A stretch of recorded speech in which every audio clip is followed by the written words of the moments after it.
Bienvenido a Borea Hablamos TV. Gracias por sacar de su tiempo. Visitar nuestro contenido. Recuerde, por favor, suscríbase. Y al momento de suscribirse, súper importante, la campanita. De la misma manera, dele like, comente y comparte nuestro contenido. Las personas que nos ven en Instagram, TikTok o X, oiga, gracias por el apoyo, por su comentario y por los likes. De la misma manera, las personas que nos ven en TikTok, lo propio, X, de la misma manera. Facebook, gracias por el apoyo increíble que la página está teniendo. Gracias definitivamente por hacer esto posible. Eh, y nada, siga compartiendo nuestro contenido, por favor. Si interesa compartir nuestro contenido, en la parte inferior hay una flecha inversa que puede darle a la flecha. Luego le van a salir unas opciones de diferentes lugares que ya están previamente configurados en YouTube, donde usted puede compartir nuestro contenido. Así que si usted tiene personas que consumen este tipo de contenido, de análisis, pues por favor, comparta el mismo. Si desea compartirlo a través de su correo electrónico, puede darle copy al link y entonces darle paste o paste en el cuerpo de su correo electrónico y compartirlo con otras personas que se puedan interesar en el tipo de análisis que llevamos a cabo en Bori Hablamos TV. Bien, vamos a analizar, no es analizar, vamos a hacer una especie de, bueno, perdóname, sí es un análisis. Una especie de recapitulación sobre este tema de Eduardo Viqueira, el biólogo, y, perdón, Roberto Viqueira, hice una mezcla ahí de nombres, Roberto Viqueira y el señor Eduardo Meléndez Vázquez, en el cual el juez encontró inocente al señor Eduardo Meléndez y declaró, ¿verdad? Pues en su determinación que hubo defensa legítima. Tenemos la sentencia escrita o más bien la determinación del juez escrita, la vamos a compartir en un momento histórico. Pero nosotros queremos analizar en esta transmisión tres aspectos: el legislativo, ejecutivo, policial y la Carta de Derechos del Ciudadano. Una de las cosas que nosotros queríamos provocar en una de las transmisiones que hicimos a cabo en TikTok, que le agradecemos a la persona porque ya va para aproximadamente 250,000 de personas que lo han visto, es el tema principal de esa transmisión fue que nosotros estimábamos que esa bocina estaba allí porque la misma podía ser que era para el niño autista que tiene Eduardo Meléndez con Aida, creo que es el nombre de su esposa.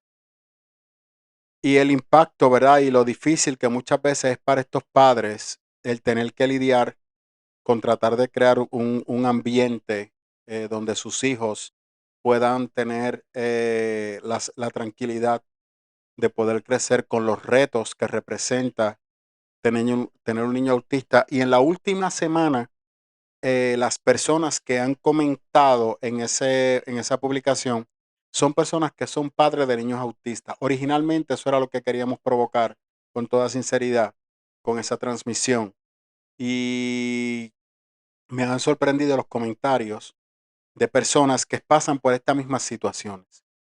Así que vamos a tratar de ibanar cómo es posible que personas que vivan en una casa, lo que representa vivir en esa casa, la responsabilidad, porque esto es un ejemplo que está pasando en muchos hogares en Puerto Rico, donde los vecinos no han encontrado un punto de cohesión, un punto medio para poder vivir, y es una amenaza vivir con vecinos que no logran tener consideración y los conflictos que esto genera.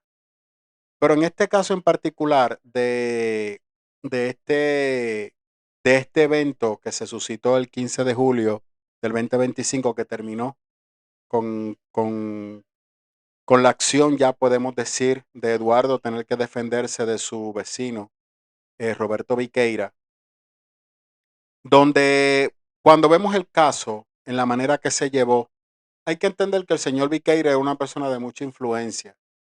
Era una persona que era muy reconocida en esta comunidad de Yauco. Y posiblemente cuando este evento se llevó a cabo, pues por defecto, una persona muy carismática, muy respetada en la comunidad, pues vamos entonces a atacar, como muy bien dijo esa vecina que publicamos en este canal, vamos a atacar al psicópata, al que no se comporta o no se relaciona con nadie.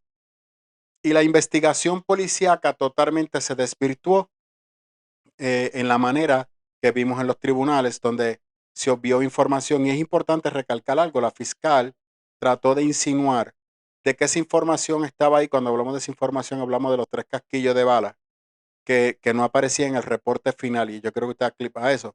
El reporte final no tenía la información de los casquillos que originalmente se había colocado.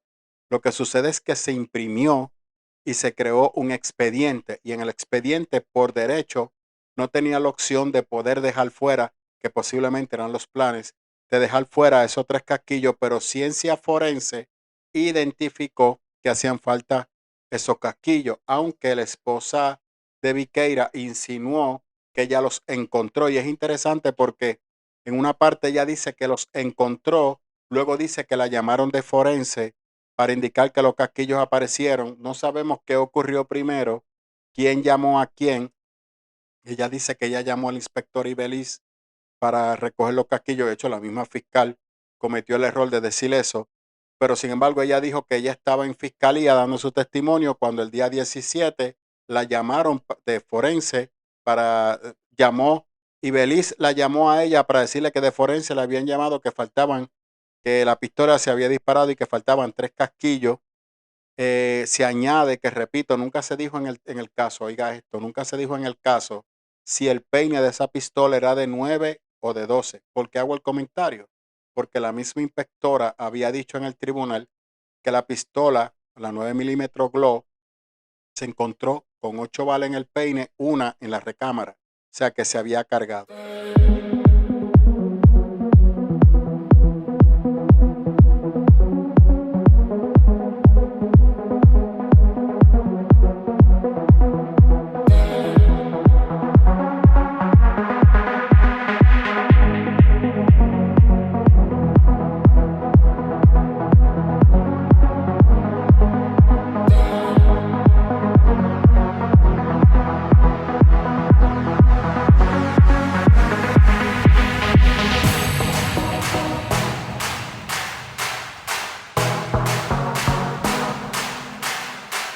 Originalmente, según se había dicho en regla 23 o en vista preliminar, la misma esposa de Viqueira dijo que su esposo nunca disparó la pistola, que él ni tan siquiera la cargó, cuando el abogado le confrontó sobre la declaración jurada. Boris, ¿y por qué el abogado no le sacó la evidencia? Simple, en regla 23 no se entrega toda la evidencia a la defensa. Lo que se está mirando es el quantum de la prueba. Si existe la prueba para probar los cargos de los cuales se están acusando a este individuo. Por tal razón, él lo que tenía era la declaración jurada. Sin embargo, la esposa de Viqueira mintió en regla 23, y luego, cuando se le confronta con la evidencia, nuevamente empieza a titubear. Nuevamente, eso es perjurio, porque usted está cometiendo y desacato, usted está mintiéndole al tribunal, y esto la prensa no lo ha atacado, porque la prensa se ha enfocado en la determinación del juez y que la misma fue errónea, cuando la misma fue correcta en derecho. Ok, todos estos traspiés, y le voy a decir más, y voy a decir más. Aquí tenemos una situación que no sabemos, porque me sorprende que el sargento Wilberto Acosta, cuando llega a la escena, en el mismo tribunal dice que él llega a sabienda de que esto ocurrió producto de un conflicto entre vecinos, porque él sabía que ya estas dos personas tenían problemas. Eso me crea a mí una preocupación cuando me estaba preparando para este análisis final. Si la familia de Eduardo o la esposa de Eduardo había llamado a la policía y no le hicieron caso. Esa información nunca salió en el tribunal, porque aquí esta investigación estuvo incompleta. Porque lamentablemente, ¿en qué falló la parte, cuando venimos a hablar la parte ejecutiva? Le pido disculpas, hablé de la legislativa.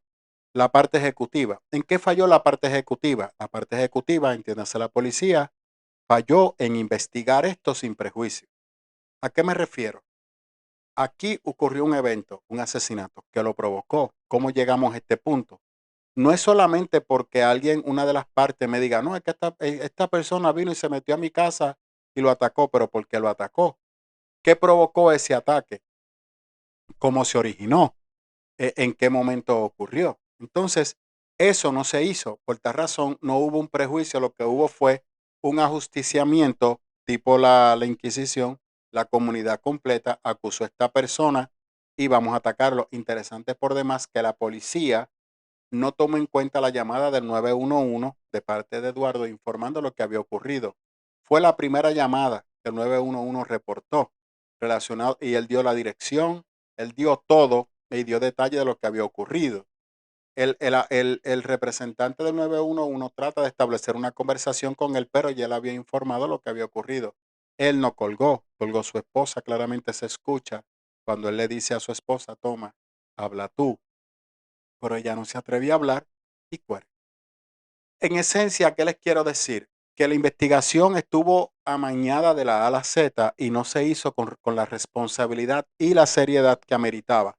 Eso no es culpa del juez, eso es culpa, lamentablemente, de la policía que no descargó su responsabilidad.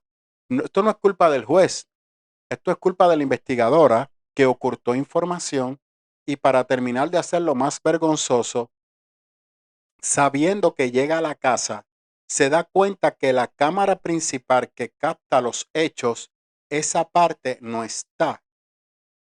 Calipadece de la iniciativa de entonces pedir una orden en el tribunal para poder tener control de ese equipo, llevarlo a forense y que forense buscara la manera de confirmar si esa data estuvo ahí y se borró. Eso hubiese sido fácil y aquí no hay nada que ocultar, ¿no? Forense hubiese analizado, buscar los discos, restablecer la data y dice, mira, esa cámara falló o entonces el especialista de cámara, que tiene también el departamento de ciencia forense, hubiese ido, hubiese investigado porque esa cámara no grabó el tiro más importante que hubiese definido estos eventos y que debió de ser parte medular en la investigación, lo cual no ocurrió. Pero no hay problema. El que usted simplemente vaya al tribunal y diga que fue 3 veces a tratar de ver si esa data se podía recuperar, pero nunca obtuvo el equipo, más se añade que el DVR lo cambiaron. ¿Por qué cambiaron el DVR? No, que lo que importa es el disco. Usted no sabe si ese disco era el que estaba ahí, porque el DVR tenía un número de serie diferente. Entonces, ¿por qué ese DVR se cambió? ¿En qué momento la investigación pierde el control? Usted ocupó el DVR del vecino, ¿ve? El acusado, pero entonces el de esta persona no. ¿Por qué? Porque ya de primera instancia había una intención por parte de la policía de que fue un asesinato abusivo entre dos vecinos y que fulminó a este vecino sin tener una investigación clara para entonces poder asignar responsabilidades. No se hizo. Se añade que cuando usted ve en la manera que se sigue desarrollando la investigación, tenemos traspiés tras pie. Wilfredo claramente llega a la casa, no le lee el Miranda a Eduardo, no solamente eso, ocupa un rifle para el cual él tiene derecho de usar sin seguir el debido procedimiento de ley. Mire, toda esa evidencia pudo haber sido suprimida, para que usted lo sepa. El haber ocupado el rifle, el haber ocupado las demás armas, el haberlo arrestado a él y se inventaron una contraseña. ¿Por qué yo digo que se inventaron una contraseña que es parte de la conspiración? Porque ellos dicen que la contraseña era Envidia Viqueira. Pero sin embargo, el mismo reporte de la policía dice que luego de que a él le leyeron sus derechos, él no aportó nada, él no contestó y él decidió quedarse callado. Claro, ya él sabía que lo habían juzgado y hizo bien en no hablar, porque lamentablemente la policía no fue a investigar, sino fue más bien a señalar y acusar. Y todo el caso se dirigió para acusar a esta persona, no para investigar lo que ocurrió, sino para acusar a esta persona. Ahora, cuando uno sigue viendo esto, ahí es que entra la parte legislativa, que es el tribunal, en base a la distribución de poderes de nuestro país. El tribunal tiene ante sí un caso en el cual hay dos personas con conflicto. Y quiero aclarar, aquí hay dos vecinos que tenían problemas, que ya el problema se iba acumulando. Si el problema lo inició Viqueira o lo inició Eduardo, es irrelevante. En esta casa ya vivía la esposa de Eduardo y él aparentemente se relaciona con ella, se casa y se muda junto con ella. Ya Viqueira vivía allí.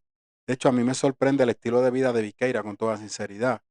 En base al ingreso que esta persona puede recibir, que su esposa es maestra también, es raro la cantidad de vehículos que tenía y la casa que tenían con los ingresos que estos manejaban. Pero eso es otro tema. A nosotros nos llegó una información, pero yo no hablo sin tener datos para poder fundamentar mis expresiones. Pero nada, eso es otro tema, ¿verdad? Y ya cada cual con lo que hace. El punto está en que aquí hay una realidad. Aparentemente esto venía desde el 2021, 2022, 2025, a principios del 2025, pero el tribunal no se había expresado. Y yo quiero que usted comprenda algo, que aquí vamos entonces a la Carta de Derechos del Ciudadano. El que yo tenga conflicto con un vecino o un vecino tenga conflicto conmigo, porque aquí todo el mundo se ha alineado de parte de Viqueira. Ubíquese usted en el escenario de Eduardo, que es usted quien vive en esa casa y su vecino quiere que usted se vaya, porque no lo soporta usted, porque tiene diferencia con usted. Usted compró esa casa, el Estado no puede sacarlo de esa casa. Su vecino tiene que hacer los ajustes pertinentes para aprender a coexistir. Me explico. No, pero si el vecino pone, mire, hay diferentes procesos legales para usted poder atender un vecino que esté descontrolado. Y no importa las veces que usted tenga que llamar a la policía, usted tiene que llamarla. Hay diferentes pueblos tienen también lo que es el Código de Orden Público. Y mire, voy a decir algo que no lo dije la vez pasada. Mi mamá vive en el área de San Juan y eso es una casa al lado de la otra. Ella vive frente a unos vecinos que de hecho los otros días yo la fui a visitar y pusieron ese radio, mi hermano, que yo no podía hablar con mis vecinos. Él pone esa música como si él no como si él viviera en una finca y no le importara para nada lo que pasa alrededor. Cuando ellos se mudaron al principio, hubo varias quejas de parte de los vecinos. La policía fue allí y le dijo claramente a mi mamá, yo le sigo, pero esa es su casa, ese es su derecho. Ahora, mientras él no viole ninguna ley, entiéndase el Código de Orden Público, que significa que él puede tener la música a todo lo que da, a todo gender, pero después de las 7 de la noche no puede. ¿Ve? Porque esa es su casa. Ah, Bori, pero es que tenemos que aprender a coexistir. Estamos de acuerdo. Pero ahí viene la prerrogativa del vecino de entender que tiene que aprender a vivir en paz con sus vecinos, porque son las personas que están más cerca de él. Y mutuamente los vecinos tienen que protegerse y ayudarse. Eso en esencia lo que se supone que ocurra. Pero aquí hay una realidad, que con frecuencia yo lo digo en este canal. Mis derechos terminan donde los tuyos comienzan. Los tuyos comienzan. Mis derechos terminan donde los tuyos comienzan. Los tuyos terminan donde los míos comienzan. Esto es así. En otras palabras, usted tiene su derecho según la Carta de Derechos del Ciudadano y yo también tengo mi derecho. Entonces yo tengo que respetarlo a usted y usted tiene que respetarme a mí. Y esa es la sana convivencia. En el momento que ese respeto se rompe, entonces entra la parte legislativa, la policía, a poder atender conforme lo que el legislativo ha dicho, que es las leyes, cómo se tienen que cumplir, entre el tribunal para entonces decirle a usted de un cese y desista de un comportamiento que puede afectar a su vecino. Ese es el procedimiento en ley, pero no tomar la justicia en sus manos. Y a mí no solamente me preocupa la parte de la justicia en sus manos, sino cómo los medios de comunicación en Puerto Rico han distorsionado totalmente esto, diciendo que ahora cualquier vecino puede ir y matar a su vecino y se sale con la suya. Y realmente no es así. Claramente eso es asesinato en primer grado. Y tenemos un montón de casos que la persona lo han matado en la sala de su casa. Y eso es asesinato en primer grado. Eso es un disparate para tratar de hacer una acción hipérbole de este evento desgraciado, lamentablemente, que ocurrió. Pero pasan por alto la incitación constante, las amenazas y la trampa que querían tenderle a Eduardo para eliminarlo. Porque pasamos por alto eso. Dese cuenta que Mocheira está en la parte de atrás y Viqueira siempre se mantuvo en el portón de su casa. Usted tiene que preguntarse por qué.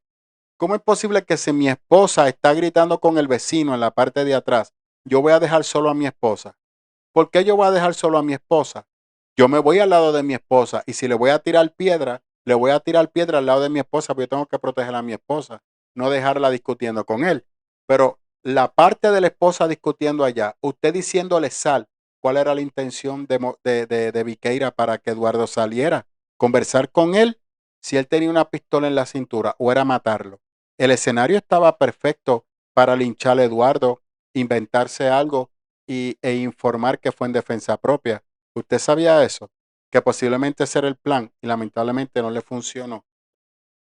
Y esa es nuestra teoría. No estamos diciendo que eso fue lo que ocurrió, pero en el tribunal la evidencia apunta a eso y la cámara del mismo Viqueira muestra que aunque ella trata de alarlo, él insiste en estarle tirando piedras. Le quería hacer daño a Eduardo. Cuando Eduardo se acerca, pero Bori, alguien escribió eso. ¿Y por qué no disparó cuando él estaba en la suba? Simple, porque no era parte del plan. Y si él hubiese hecho eso, era asesinato en primer grado y el problema se lo buscaba a él. Y ese no era parte del plan. ¿El plan cuál era, Boris? El plan era que Eduardo llegara a la casa, yo lo mato en el patio de mi casa y yo me estaba defendiendo de este intruso que me ha hecho la vida imposible por muchos meses e insistió en tratar de hacerme daño. Hasta aquí llegó y le salió mal. Ahora, ¿qué determinó el juez? Esta fue la determinación del juez, se la estamos colocando en pantalla. El juez el viernes hizo público su determinación y es la sentencia que usted está mirando. Y claramente el juez en la parte inferior dice, por tanto, absuelvo al acusado del delito de infracción al artículo 93 en segundo grado del Código Penal, decretando la cancelación y devolución de la fianza. No, pero pido disculpas. Tengo que ir al párrafo de arriba. Ok. Voy a ir al segundo párrafo. En base a la prueba presentada durante los días del juicio en su fondo y en la totalidad de las circunstancias particulares de este caso, incluyendo los elementos del delito imputado y las defensas presentadas, este tribunal entiende que se configuran los elementos particulares de la legítima defensa y por consiguiente tiene dudas razonables sobre la culpabilidad del señor acusado. Por lo tanto, se absuelve, y de hecho, mire esto, era asesinato en segundo grado atenuado. Fiscalía quería manipular el sistema para que el juez, por encima de la acusación, lo acusara en asesinato en primer grado, algo que no pudieron probar en regla 23. Para que usted vea lo desenfocado que tuvo en este caso totalmente la parte ejecutiva. Pero mire, no hay problema con esa parte. ¿Por qué el juez claramente dice que existe duda razonable? No, para que no lo revoquen. Bueno, es que el juez tiene que determinar su sentencia y claramente hay dudas razonables porque el que se atreva a decir con dos ojos de frente que una investigación tan incongruente como esta, con tanta información que se ocultó, de hecho, hasta el final, la fiscalía no quería someter la prueba de alcohol del señor Viqueira frente al juez, obviando el no someter, o sea, un caso que viene con tanto traspiés y tratar de negarle al tribunal la información que demuestra que Viqueira estaba bajo los efectos de alcohol, porque el alcohol no fue un elemento. ¿Y cuál fue el elemento? Si claramente vamos para atrás. Si Viqueira hubiese estado en su sano juicio, hubiésemos llegado aquí. Eso es una hipótesis. Hay una alta probabilidad que no. Segundo, y ya por último, ¿sabe lo que me preocupa? Que cuando en el mismo caso el licenciado Juan Carlos le pregunta a Mocheira, ¿sabe usted la razón por la cual esa bocina estaba ahí? Ella dijo que no, para fastidiarme la vida.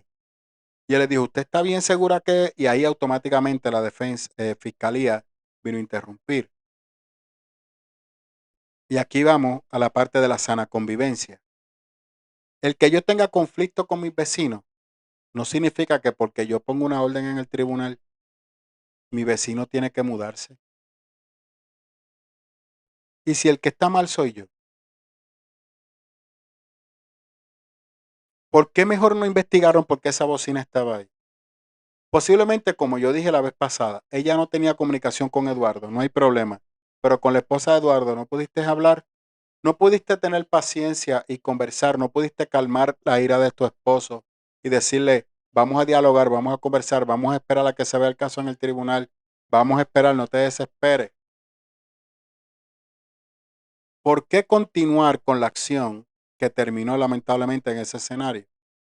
¿Había un plan? Esa es mi pregunta. ¿Es que había un plan para hacerle daño a Eduardo? Pregunto, yo no puedo acusar, yo simplemente conforme a la evidencia que se presentó en el tribunal le hago la pregunta. ¿No era el diálogo una opción? Repito, nosotros presentamos aquí una hipótesis. Y si era cierto que esa bocina era para su hijo autista, ¿hubiese un poco de comprensión por parte de Mocheira? Pregunta. ¿Les digo algo? La respuesta era no, porque ellos lo tomaron personal. Ellos entendieron que eso era por culpa, que eso era para ellos. A ellos no le importaba la necesidad de su vecino, pero para todo el mundo el mal vecino era Eduardo. Yo el otro día vi una carátula que alguien presentó burlándose de Eduardo, pero no hacen lo propio de Viqueira. Father and Son Autodetail, compañía netamente puertorriqueña, enfocada y dirigida en el cuidado para tu auto. Empleados comprometidos, entregados para darte la mejor calidad posible. Tratamos tu vehículo como si fuera nuestro. Estamos ubicados en Marina Bahía, Levittown, Guabaja. Te esperamos. Puedes comunicarte al número de teléfono 787-322-5604. Porque aquí el sistema y los medios de comunicación han tratado de victimizar a Viqueira y el victimario era Viqueira. Si el victimario era Viqueira, ¿cuántos padres con niños autistas tienen vecinos que no comprenden la situación de sus hijos? Vecinos que le hacen la vida imposible porque tienen un niño autista. A veces que cuando el niño es autista pierde el control, empieza a gritar, empieza a romper y se queda con todo el canto. Usted sabe el reto para estos padres para tratar de darle una calidad de vida a sus hijos. Y los vecinos no son empáticos con el dolor del vecino.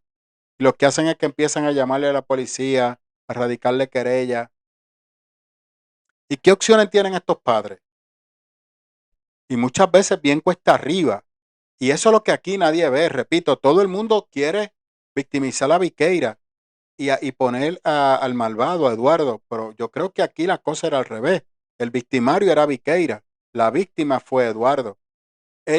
Yo aquí hice el análisis y alguien me comentó, y que yo lo vi, pero no quise decir nada, que la foto que el hermano de Viqueira publicó, Eduardo se ve tirando fotos, pero está tirando fotos fuera de la casa, no para donde ellos. Y yo, lo que yo percibo es que él se da cuenta que a él lo están retratando y él vira la cámara para retirarle fotos también a que le estaban tirando fotos. Lógico, no es un ambiente saludable para nadie. Yo repito, esto fue algo horrible, algo que nunca debió de ocurrir, que se pudo haber evitado por las dos partes, se pudo haber evitado y lamentablemente tuvo el resultado que tuvo porque no había tolerancia por ninguna de las partes, por ninguna de las partes. Pero también tengo que entender que si usted tiene un vecino que desde las 7 de la noche lo está amenazando, tirando piedras, y usted está en su casa tranquilo, usted tiene un niño autista que tiene que estarse volviendo loco al escuchar las piedras chocando en la puerta, vaya al caso y busque cuando Wilfredo Acosta testificó que fue el sargento. Cuando él sin orden entra a la casa y en el cuarto se encuentra la esposa con el niño. Y la esposa le dice que se va a quedar y la esposa le dice al sargento que ella se va a quedar allí con el niño, calmando al niño. Esa es la parte que usted tiene que ver, que aquí nadie, ni los medios de comunicación, nadie ha hecho, se han enfocado en la determinación del juez. Y que fue errónea, juzgando, pero no están viendo el panorama completo. No ven la provocación, no ven la trampa, no ven la ejecución por parte de Viqueira, no ven la poca tolerancia de Viqueira cuando el mismo día por la mañana que se entera de eso, ¿Por qué no fue a la policía? Porque él sabía que ese sonido no iba a provocar que la policía le mandara a bajar el audio. Más se añade que si Eduardo probaba que eso es una condición médica de su hijo, no iban a poder hacer nada. En otras palabras, Viqueira no quería que esa familia estuviera ahí y iba a hacer todo lo que estaba en sus manos para que esa gente se fuera. Que de hecho lo estaban tratando de hacer para adquirir esa casa, para sacarlos de ahí. Porque también eso salió en el tribunal. Pasa que no permitieron que la información corriera. Pero aquí los medios de comunicación tradicionales no han analizado eso, se han enfocado en criticar la orden del juez, en concluir de manera errónea conforme al juez y no ver el caso. El juez determinó en derecho y su decisión fue correcta conforme a nuestro análisis. Yo le digo algo, mi mamá no está de acuerdo conmigo, para que usted lo sepa. Mi mamá no está de acuerdo conmigo y yo lo siento por mi madre, yo la amo con todo mi corazón, pero ella está errónea. El juez estuvo en lo correcto. Lamentablemente, Eduardo se defendió del plan de Viqueira de asesinarlo cuando éste entrara a su casa y le salió mal, bien mal. Pero de la misma manera, como muy bien dijo el juez, usted no puede tomar la justicia en sus manos. Y aquí tenemos todos que aprender de este error garrafal. No podemos hacer eso. Agote los medios. Ese es su vecino. Y no porque usted le haga una petición al tribunal, el tribunal va a hacer que ese vecino se vaya. Ese vecino tiene tanto derecho a estar ahí como usted en su casa. Porque si alguien le da con usted, usted no se va a ir de su casa porque el vecino no lo soporte a usted. Usted aprende a coexistir con ese vecino que no lo soporta a usted. De eso es que se trata la Carta de Derechos del Ciudadano, que todos tenemos que aprender a vivir en armonía. Esa es la realidad. Y cuando hablamos de armonía y tolerancia, no es que el vecino va a hacer lo que yo quiera, sino yo puedo entender que ese es mi vecino, ese es su estilo de vida y yo tengo que hacer ajustes. Y en el momento que su estilo de vida violente mi derecho, entonces yo voy a los medios pertinentes y agoto todo el vehículo legal que se pueda. Si el tribunal le da la razón a él de que él puede vivir de esa manera, yo tengo que hacer ajustes y aprender a vivir con un vecino que vive de esa manera. O simplemente recojo mis cosas, vendo la casa y me mudo. Se acabó. Pero nunca planificaré quitarle la vida a una persona, ni promover que se le quite la vida a nadie. Nunca, nunca, porque eso es un error. Esa es nuestra conclusión de este tema. Gracias por ser parte de Borea Hablamos TV. Cuídate y nos vemos pronto.